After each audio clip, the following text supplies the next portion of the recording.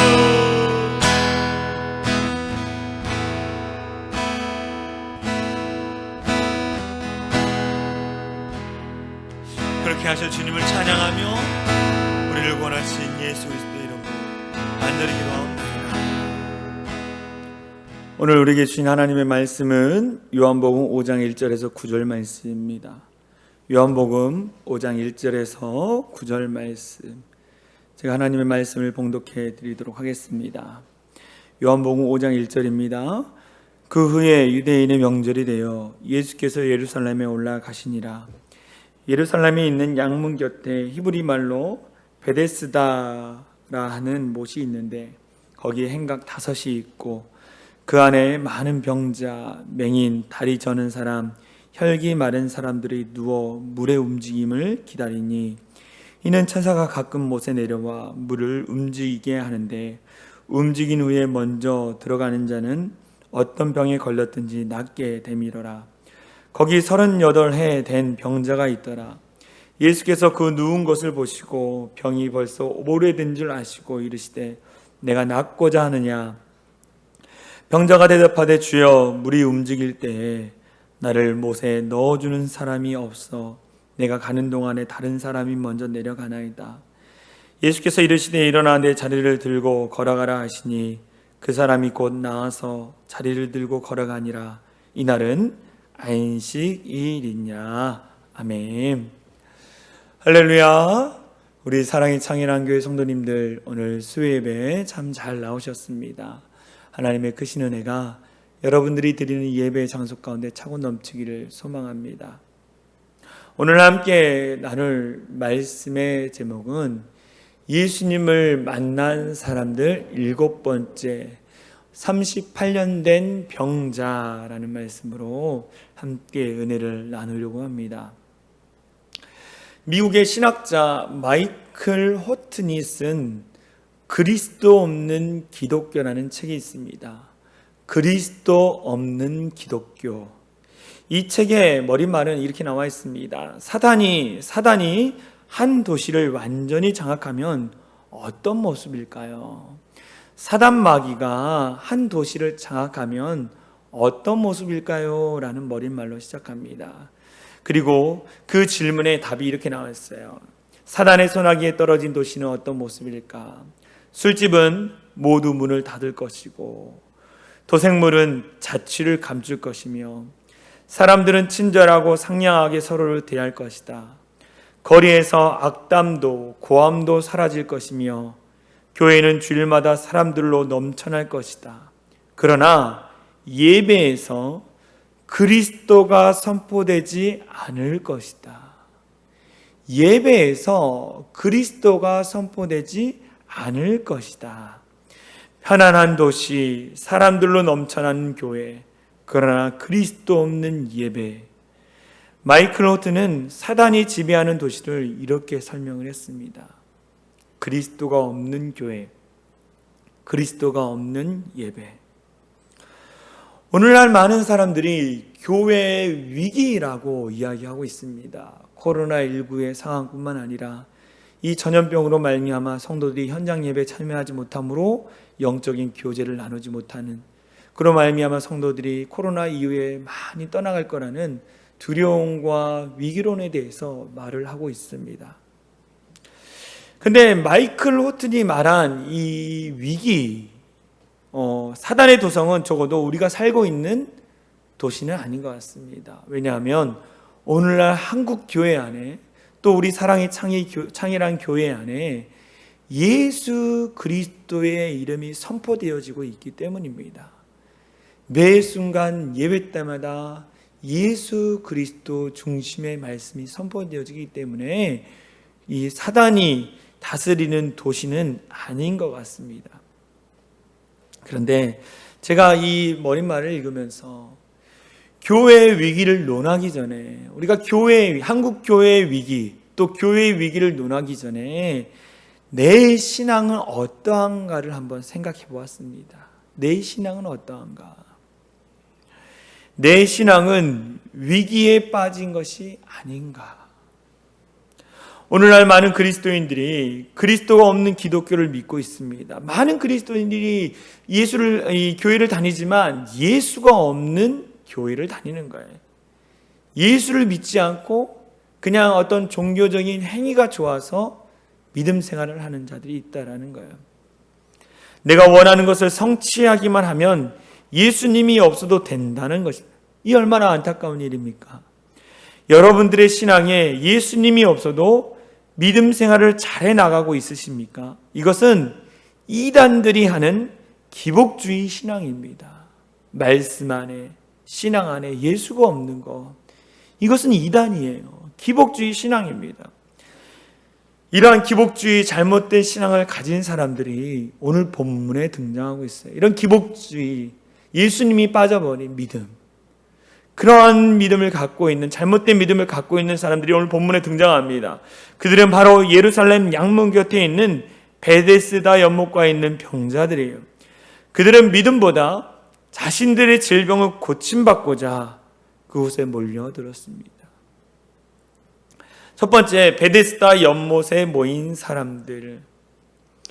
예루살렘에 있는 양문 곁에는 베데스다라는 연못이 있고 거기에 행각 5이 있는데, 그곳에 많은 병자와 맹인, 다리 저는 사람, 혈기 마른 사람들이 누워서 물의 움직임을 기다리고 있었습니다. 천사가 가끔 연못에 내려와 물을 움직이게 하는데 물이 움직인 후에 먼저 들어가는 자는 어떤 병에 걸렸든지 고침을 받았기 때문입니다. 이 베데스다 연못에서 일어나는 이러한 기적으로 베데스다 연못의 행각은 병을 치료받으려는 사람들로 늘 붐볐다는 거예요. 이 베데스다 연못 가운데는요, 주변의 질병 가운데 있는 자들, 육체의 질병 때문에 아파하는 자들이 참 많이 있었습니다. 오늘 우리는 이 베데스다 연못에 있는 38년 된 병자의 말씀을 통해서 우리를 치료하길 원하시는 하나님을 볼 수 있다는 거예요. 본문 속에서 우리를 치료하기 원하시는 하나님을 볼 수 있는 것입니다. 하나님께서는요, 치료하시는 여호와 하나님이라고 분명히 말씀합니다. 출애굽기 15장 26절에 이렇게 얘기합니다. 나는 너희를 치료하는 여호와라. 나는 너희를 치료하는 여호와라. 여호와 라파의 하나님이라고 하나님이 스스로 말씀하고 있어요. 치료는요, 하나님의 뜻입니다. 육체의 질병, 감정의 질병, 영적인 질병, 이 모든 질병을 치료하는 것은 하나님의 뜻이라는 거예요. 예수님의 공생의 사역에 보면 세 가지 사역입니다. 예수님이 어떤 사역을 하셨습니까? 복음을 전파하셨어요. 두 번째 뭘 하셨습니까? 예수님이 복음을 가르치셨어요. 세 번째 뭐 하셨습니까? 예수님이 찾아가 고치셨다는 거예요. 전파하고 가르치고 치유의 사역을 예수님이 하셨는데 이것 가운데 예수님의 사역의 70%가 치유 사역에 있었습니다. 병든 자를 많이 치유하셨어요. 예수님께서는 제자들을 파송하실 때도 예수님이 제자들을 파송하실 때도 제자들에게 이렇게 말씀합니다. 복음을 전파하고 병든 자를 고쳐주어라. 말씀을 볼까요? 마태복음 10장 7절에서 8절에 보면 이렇게 했죠. 예수님이 제자들을 파송합니다. 가면서 전파하여 말하되 천국이 가까이 왔다 하고 병든 자를 고치며 죽은 자를 살리며 나병 환자를 깨끗하게 하며 귀신을 쫓아내되 라고 했어요. 육체적인 질병, 영적인 질병, 귀신에 들린 질병, 그 모든 것을 다 쫓아내라고 예수님 말합니다. 또 나와 있죠. 누가복음 9장 1절에서 2절 말씀에 예수님이 얘기합니다. 예수께서 12제자를 불러 모으사 모든 귀신을 제어하며 병을 고치는 능력과 권위를 주시고 하나님의 나라를 전파하며 앓는 자를 고치게 하려 내보내시며 예수님이 12제자를 불러서 어떤 능력을 주셨어요? 귀신을 내쫓을 수 있는 또 병을 고칠 수 있는 능력과 권위를 주셨다라고 분명히 말씀하고 있습니다. 예수님은 예수님의 제자들에게 능력을 주셨어요. 그런데 그 능력을 받았음에도 불구하고 그 능력을 믿음으로 사용하지 못했다라는 거예요. 예수님은 제자들에게 이 능력을 주시며 승천하기 전에 뭐 어떤 말씀하십니까? 믿는 자들에게 병자를 치료하는 표적이 따를 것이다. 병든 자들을 너희가 놓고 기도할 때에 그들이 치료될 것이다. 누구의 능력으로? 예수님의 능력으로 치유될 것이다 라고 예수님이 분명히 말씀해 주셨어요. 오늘날 이 치료의 사명, 병든 자를 고치는 사명, 그 사명을 누구에게 주셨을까요? 교회에게 주신 거예요. 교회. 질병을 치유할 수 있는 능력을 누구에게 주셨어요? 교회에게 주셨어요. 교회는 무엇입니까? 예수 그리스도를 믿는 무리들이 모인 것이 교회라는 거예요. 우리에게 주셨다라는 거예요. 질병을 치유할 수 있는 능력을. 그래서 야고보서 5장 14절에 16절에 이렇게 얘기해요. 우리가 너무나 잘 아는 말씀이죠. 너희 중에 병든 자가 있느냐? 그는 교회의 장로들, 여기서 장로라는 것은 영적인 리더자들을 이야기합니다. 청할 것이요 그들은 주의 이름으로 기름을 바르며 그를 위하여 기도할지느냐. 믿음의 기도는 병든 자를 구원하리니 주께서 그를 일으키시리라. 혹시 죄를 범하였을지라도 사하심을 받으리라. 그러므로 너희 죄를 서로 고백하며 병이 낫기를 위하여 서로 기도하라. 의인의 간구는 역사하는 힘이 크민이라.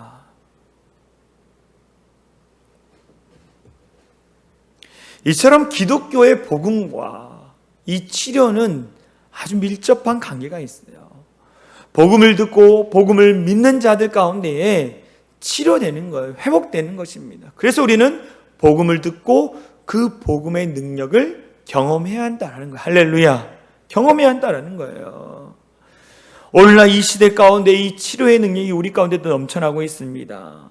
성령의 능력으로 치료의 역사가 일어나는 치료의 장소가 바로 교회 공동체가 되어야 한다는 거예요. 죄를 용서받고 영혼이 치료되고 불안과 초조와 절망과 공포를 몰아내며 마음이 치료되고 온갖 육체의 질병과 연약함을 고침받아 육신이 치료된 새 사람이 되는 역사가 날마다 교회 안에 일어나야 합니다. 할렐루야. 일어나야 한다는 거예요. 일어나야 돼요. 치료의 역사가 일어나야 한다는 거예요.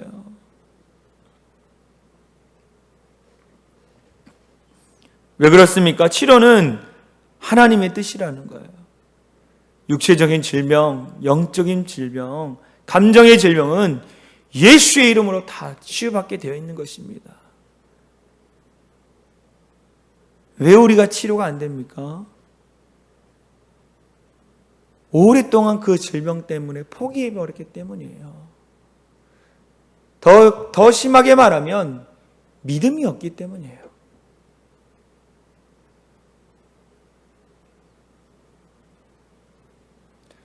우리 안에 치료의 역사가 나타날 거라는 확신, 믿음을 가져야지 주님이 그 믿음 가운데 이 역사하셔서 기적을 나타내는 거예요. 할렐루야. 우리는 끊임없이 기도해야 합니다.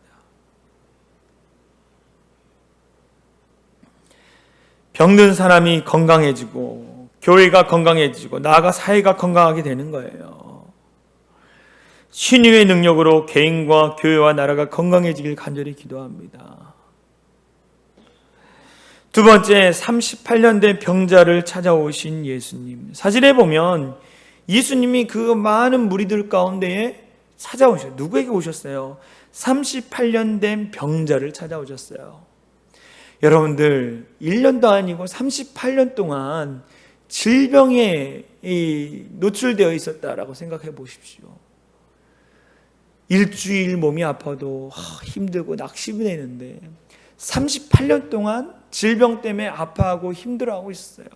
그 사람의 마음이 어떨까요? 낙심이고 절망이고 하다가 이제는 아예 포기해버린 상태. 그러나 간절한 소망은 무엇입니까? 베데스다가 연못가에 들어가는 거예요. 치유받을 거라는 간절함이 그 안에 있었어요. 그때 그 간절한 마음을 아시는 예수님께서 그에게 찾아오시죠. 예수님이 이렇게 얘기합니다. 내가 낫고자 하느냐? 내가 낫고자 하느냐? 이에 병자가 뭐라고 합니까? 주여, 물이 움직일 때 나를 못에 넣어주는 사람이 없어 내가 가는 동안에 다른 사람이 먼저 내려가나이다. 주님께서 뭐라고 합니까? 일어나 내 자리를 들고 걸어가라. 근데 이 말씀을 읽으면서 제가 이 베데스다라는 이름의 지역을 뜻을 찾아보니까 자비의 집이에요. 자비의 집이에요. 베데스다. 이 자비의 집의 연못가에 자비가 없는 거예요. 이 베데스다 연못갓은 오늘날 이 사회를 이야기합니다. 사람들을 찾아보면요, 바라보면 다 병든 자예요. 병든 자. 정신적으로나 육체적으로나 다 병든 자였어요. 병든 자. 그 병든 자들이 모여있는 이 공동체가 뭡니까? 서로 격려하고 칭찬하는 게 아니라 끊임없이 깎아내리고 저주하고 원망하고 그런 모습이 오늘날 이 사회라는 거예요. 베데스다 연못이 바로 이 땅이라는 거예요. 이 땅 가운데 주님이 찾아와 주셔서 저와 여러분에게 찾아와 주셔서 뭐라고 말씀하십니까? 내가 낫고자 하느냐라는 거예요. 주님이 찾아오셨다라는 거예요. 주님이 찾아오셔서 어떤 일을 하십니까? 일어나 내 자리를 들고 가라. 근데 예수님이 병든 자에게 오셔서 내가 낫고자 하느냐 하고 했을 때 그 38년 된 병자가 뭐라고 얘기합니까? 자기의 이야기를 하는 거예요. 우리 예수님이 우리에게 찾아오셔서 어떡합니까? 우리의 얘기를 다 들어주지 않습니까? 예수님, 제 인생이요, 이렇고 저렇고 이랬습니다. 고난이 있었고 아픔도 있었고 힘듦도 있었고 기쁨도 있었고 제 인생에 대해서 이야기하지 않았습니까? 그리고 예수님은 그 사람의 본질적인 문제, 원하는 거, 그것을 들어주시잖아요. 일어나 내 자리를 들고 가라. 어떻게 됐습니까? 그 사람이 많은 사람들을 보는 자리 옆에 들고 일어났습니다. 아무도 찾지 않는 그 38년 된 병자를 찾아가신 예수님, 오늘 삶에 지치고 병든 사람들을 찾아오신 예수님, 그 예수님을 우리가 만나야 합니다. 할렐루야. 저와 여러분들에게 찾아오신 예수님, 정말 질병과 육체의 연약함과 감정의 질병, 아픔 가운데 찾아오신 그 예수님을 저와 여러분뿐만 아니라 우리 주변 사람들이 예수님을 만나야 하는 거예요. 만나야 기적이 일어나지. 만나지 않는데 어떻게 기적이 일어납니까? 우리가 축복의 통로로 예수님을 만나게 해야 돼요. 병든 자들에게, 힘들어하는 자들에게 예수님을 소개하고 교회로 초청하는 거예요.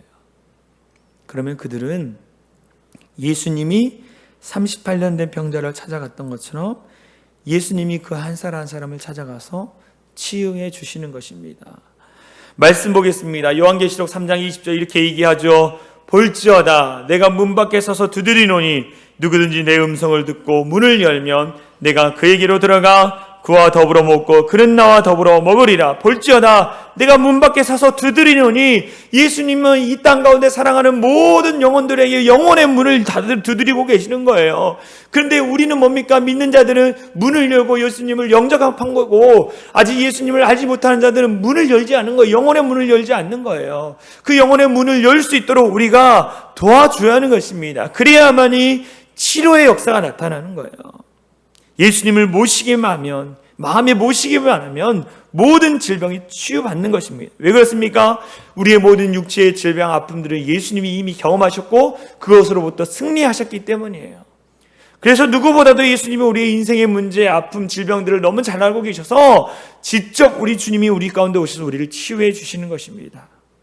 우리는 마음의 문을 열고 예수님을 모셔드려야 돼요. 38년 된 병자가 예수님을, 마음의 영혼의 문을 열고 예수님을 모셨더니 그가 어떻게 됐습니까? 치유되는 기적을 경험했습니다. 세 번째, 38년 된 병자를 고치시는 예수님. 주님께서 38년 된 병자에게 내가 낫고자 하느냐, 내가 낫고자 하느냐, 38년 된 병자의 문제를 알고 계셨어요. 소망하는 게 무엇인지를 알고 있었어요. 오늘 주님께서 우리 가운데에 내가 낫고자 하느냐고 질문하십니다. 우리의 삶의 문제를 해결해 주시기 위해서 이와 같은 질문을 하시는 거예요. 내가 낫고자 하느냐라는 이 질문 안은요, 네 가지의 의미가 담겨 있습니다. 네 가지의 의미. 내가 낫고자 하느냐. 예수님의 이 질문 가운데 네 가지 의미가 담겨 있는데, 첫 번째 뭐냐? 마음의 결단을 내리라는 거예요. 마음의 결단을 내리라.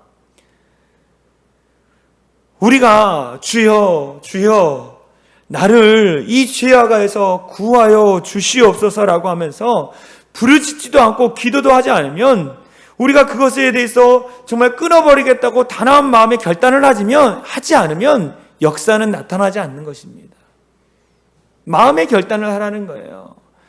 주님 앞에 나가서 기도하고 그것으로 끝나는 것이 아니라, 내가 기도하면서 주님 이것을 끊어버리겠습니다. 이 38년 동안 나를 정말로 고통스럽게 질병으로부터 내가 벗어나겠습니다라고 마음의 결단을 내리는 거예요. 우울증과 낙심으로 말미암아 내가 지쳐 낙심해 있지 않겠습니다라고 마음의 결단을 내리는 거예요. 내게 주어진 상황과 환경으로 내가 좌절해 있지 않겠습니다라고 결단하고 그 자리를 벅차고 나가는 거예요. 그때 주님이 도와주시는 겁니다. 할렐루야. 마음의 결단이 중요한 거예요. 마음의 결단. 행복한 믿음의 가정을 만들겠다, 믿음의 기업으로 성공하겠다, 비전의 사람이 되겠다라고 마음의 결단을 내리고 하나님 앞에 매달리고 최선을 다해 살아갈 때 하나님의 기적이 나타나는 거예요. 하나님이 원하시는 건 뭐냐? 우리의 결단을 요구하시는 거예요. 마음의 결단을 내려라. 내가 낫고자 하느냐는 그 질문 안에 두 번째 의미는 뭐냐? 간절하게 소원하라라. 간절하게 원하는 것을 소원하라는 것입니다. 하늘나라는 우리의 소원으로 연결되어 있으며 그 소원의 파장을 통해 하나님의 응답이 우리에게 다가오는 거예요. 무엇을 말합니까? 우리가 간절히 소원했을 때 주님이 역사해 주시는 거예요. 그래서 빌립보서 2장 13절에 얘기하지 않습니까? 이렇게 얘기합니다. 너희 안에 행하시는 이는 하나님이시니 너희 마음 안에서 행하시는 분 누구냐? 하나님입니다. 자기의 기쁘신 뜻을 위하여 너희에게 소원을 두고 행하게 하시나니 라고요. 너희의 소원을 이루시는 분, 너희의 소망하는 마음을 이루시는 분은 누구냐? 여호와 하나님이라는 거예요. 그래서 간절하게 소원하는 마음을 가져야 하는 것입니다. 간절하게 소원하면 무슨 일이 일어납니까? 우리가 정말 바라고 원하는 거, 정말 하나님 안에서 바라고 원하는 게 이루어지기 위해서 어떻게 합니까? 금식 기도도 하고 철학 기도도 하고 하나님 앞에 죽자사자 매달리지 않습니까? 주님 보시옵소서, 제가 금식도 하고 철학 기도도 하며 간절한 마음으로 소원합니다. 그때 주님이 뭐라 할까요? 내 믿음이 크도다. 내 믿음이 크도라는 주님의 음성을 듣게 되는 거예요.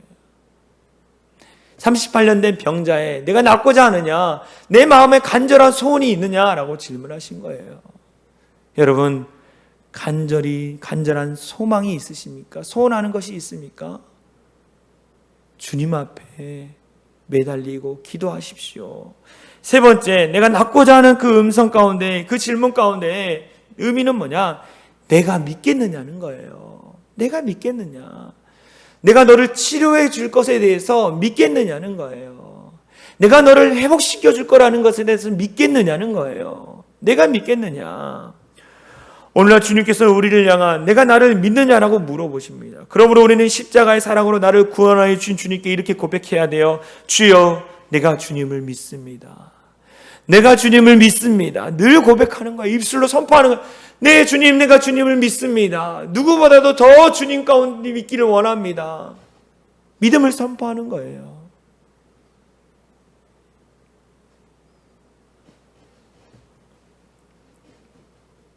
네, 내가 주님을 믿습니다.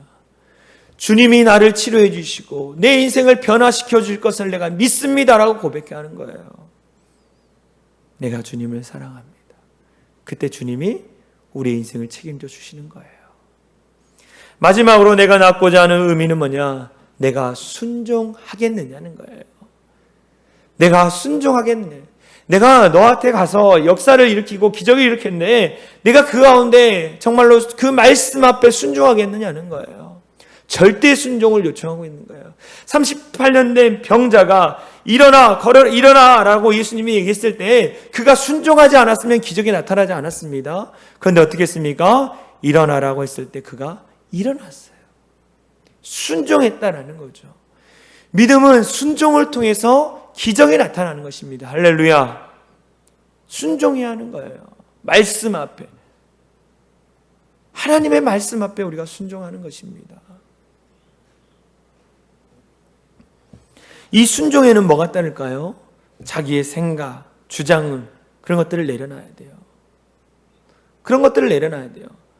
38년 된 병자가 1년도 아니고 내가 38년 동안 이렇게 앉아 있었는데 말씀 한마디에 내가 어떻게 치유되냐. 불순종했다면 그는 기적을 경험하지 못했습니다. 그런데 그가 순종함으로 말미암아 기적을 경험했다는 거예요. 오늘 예수님께서 우리 가운데 말씀하고 있습니다. 내가 낫고자 하느냐? 그 질문에 뭡니까? 마음의 결단을 내리라는 거예요. 간절한 소원과 진실된 믿음을 가지고 순종하며 주님께 우리의 영육간에 고쳐주시고 새 생명 넘치는 살 수 있도록 역사해 주신다는 것을 믿으라는 거예요. 여러분들 그 믿음을 가지고 살아가는 우리 모두가 되어지길 간절히 소망합니다. 우리 주님은요, 누구보다도 우리가 치료되어서 회복의 은혜를 경험하며 살기를 원하고 계시는 거예요.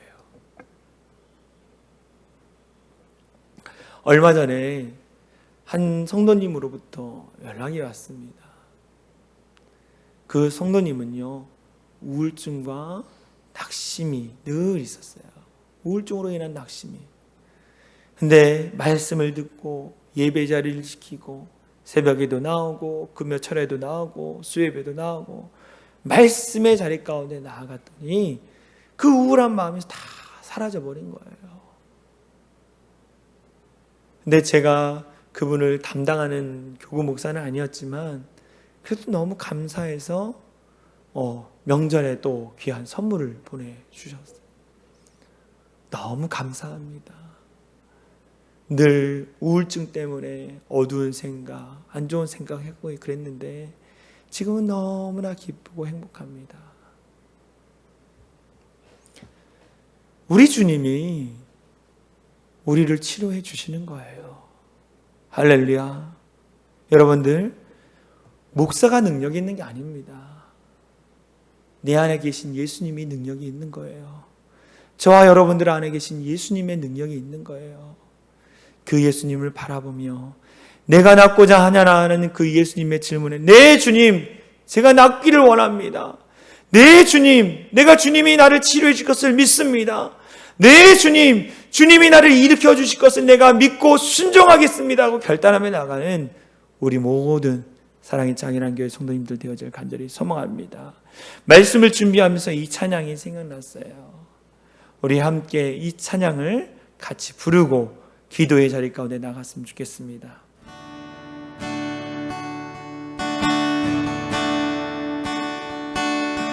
오직 주의 사랑에 매여 매여 기뻐 노래합니다. 이 소망의 언덕 기쁨의 땅에서 주께 사랑드립니다. 오직 주의 임재 안에 갇혀 내 영 기뻐 찬양합니다. 이 소명의 언덕 거룩한 땅에서 주께 담배들이 다시 한번 오직 주의 사랑에 매여 오직 주의 사랑에 매여 매여 기뻐 노래합니다. 이 소명의 언덕 기쁨의 땅에서 주께 사랑드립니다. 오직 주의 임재 안에 갇혀 내 영 기뻐 찬양합니다. 이 소명의 언덕 거룩한 땅에서 주께 담배들이 주께서 주신 모든 은혜 나는 말할 수 없네. 내 영혼 즐거이 주 따르렵니다. 주께 내 삶 드립니다. 오직 주의 임재 안에 갇혀 내 영 기뻐 찬양합니다. 이 소명의 언덕 거룩한 땅에서 주께 예배드립니다. 주께서 주신 모든 은혜 나는 말할 수 없네. 내 영혼 즐거이 주 따르렵니다. 주께 삶 드립니다. 주께서 주신 모든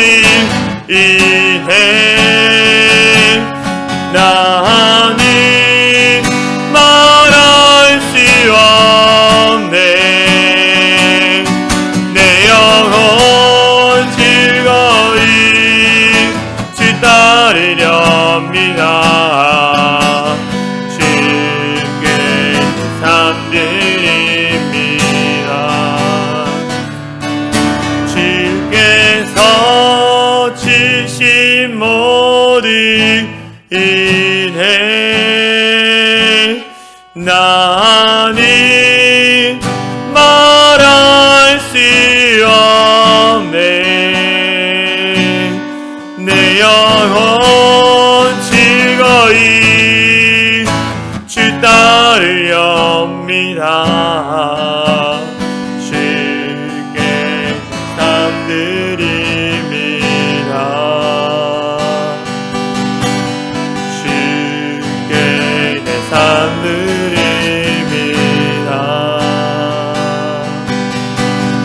주께 감드립니다.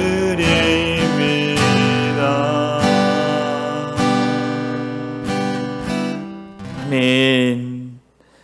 우리 합심으로 같이 기도하겠습니다. 우리 내 안에 계신 우리 예수님, 우리를 치료하여 주시고 회복시켜 주시고 놀랍도록 우리를 변화시켜 달라고 우리 이 시간 주여 한번 했으며 간절히 기도하겠습니다. 기도합니다. 주여